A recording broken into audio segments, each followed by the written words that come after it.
And joining us here now is Martin Truex Jr. He's the driver number 78 Furniture Row Toyota.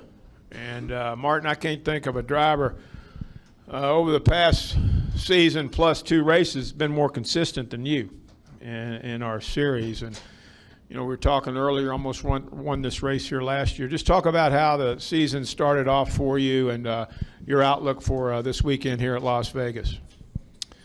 Thank you. It's season's going well so far. I think that you know, certainly this off season was a very busy one for everybody at Furniture Row Racing.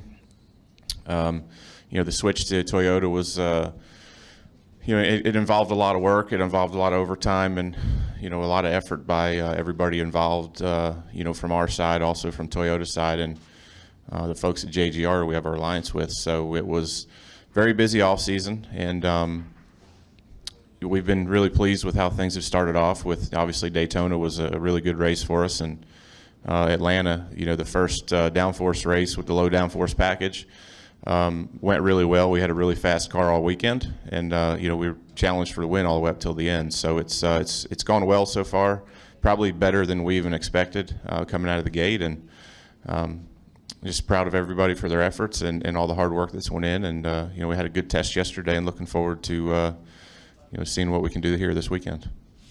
Take some questions from Martin. If you have one, raise your hand. We'll start right there in the middle. Go ahead.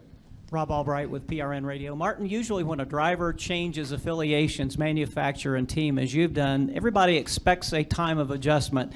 You guys have just been bad fast right out of the box. In fact, you've been as quicker than any of the Gibbs teams. To what do you guys attribute the early success? Just we've got an awesome team. I mean, I can't say enough about them and what they've done this off season to get prepared, and you know, we just click. We've got a really good chemistry. You know, yesterday was a perfect example in the test. We unloaded with some stuff we'd never run before. Weren't that good off the trailer, and just continued to work on it all day long. And by the end of the day, I felt like we were one of the best cars. So just a lot of smart people making good decisions.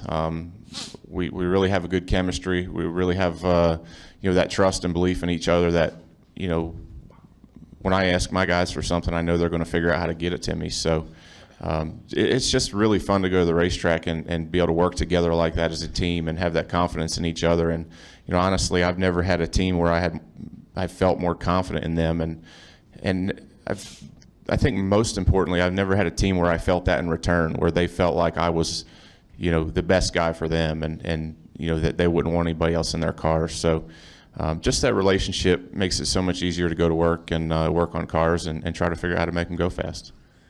We'll go to Bob, and then we'll go to Claire, and then to Tom. Bob Pockris, ESPN. Do you have any? What were your thoughts on the penalty issued? And then beyond that, I mean, you know Scott Miller. Do you feel like is the garage still kind of looking and seeing what kind of impact he has? Is there kind of a feeling out period on how he's going to officiate and penalize teams?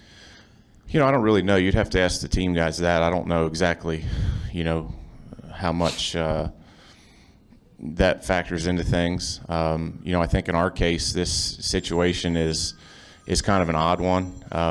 You know, it's not like we were trying to pull something over on somebody. You know, this was a case where, you know, something happened that we don't really understand. So, you know, I'll let the team go through the appeal process and do what they got to do. But, you know, at the end of the day, we raced Atlanta with, you know, without, you know, any issues.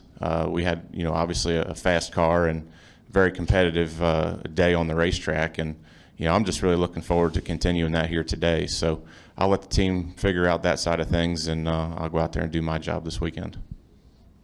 Let's go to Claire and then to Tom Jensen. Claire B. Lang, Sirius XM NASCAR Radio. Sometimes, you know, when things like that come down, it just makes the team more determined. They've got their focus on the appeal, but is that the case with your team? You all got together and said, okay, well, let's not let this get us down. And what's Cole's reaction just to having all this come down? Well, I think that goes unsaid with our team. I think that we don't need that extra motivation. I mean, we go, you know, we come to the racetrack every weekend with that kind of mentality. So, you know, from that side of it, you know, it's not really a big deal. I think from Cole's side, he's a little bit frustrated with how it all went down. which is understandable. I think that people in the garage area talk, and he feels like, do people really think I'm stupid enough after what happened at Daytona to try to pull something over on NASCAR in the same area? So, he's a little frustrated by that side of it. But at the same time, being that it's a safety issue, it's really a big deal to us to figure out exactly how it all happened. Figure out how to make sure something like this doesn't happen again, and we'll again go through the appeals process and see what comes of it. We'll go to Tom, and then we'll go to Mark Garrow. Hi, Martin. Tom Jensen, FoxSports.com. Has the switch over to Toyota been pretty transparent to you as a driver? Do the cars feel any different? Is there any change from you? Obviously, the crew had to do a lot of work building new cars and whatnot, but how about for the driver? Yeah, there's a lot of differences. From little things. Just the feel of the car, the approach that the guys at JGR have on their front ends and steering ratios and just all those different things. Learning all that.